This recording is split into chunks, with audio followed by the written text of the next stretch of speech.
Revelation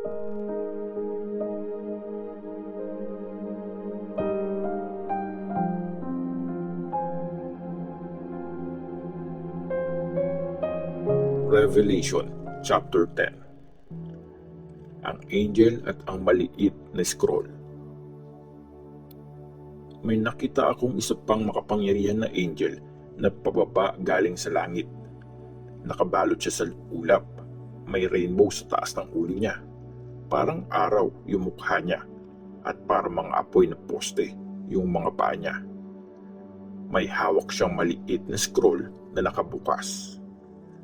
Tinapak niya yung kanang paa niya sa dagat, tapos yung kaliwa naman sa lupa.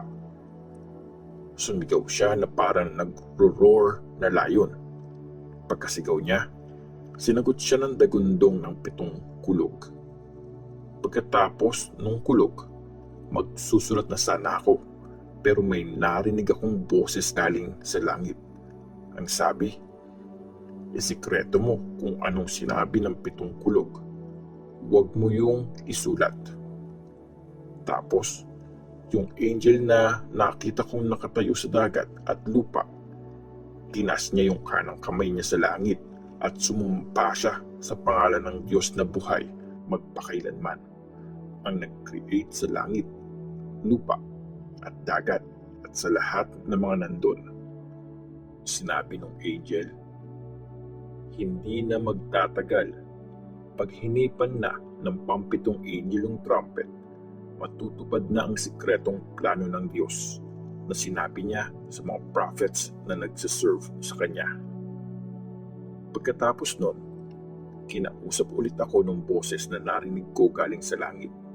Sabi niya, puntahan mo yung angel na nakatayo sa dagat at sa lupa at kunin mo sa kanya yung hawak niyang scroll na nakabukas.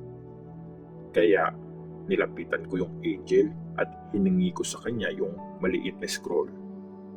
Sabi niya sa akin, kunin mo ito at kainin mo. Mangangasim ang sikmura mo dahil dyan, pero kasing tamis yan ng honey sa bibig mo. Kinuha ko yung maliit na scroll sa kamay ng angel, tapos kinain ko yun. Nung nasa bibig ko pa lang, matamis yun na parang honey. Pero nung nalunok ko na, nangasim yung sikmura ko. Tapos, sinabihan ako, i-preach mo ulit ang mensahe ng Diyos tungkol sa maraming mga bansa, mga lahi, mga language, at mga hari.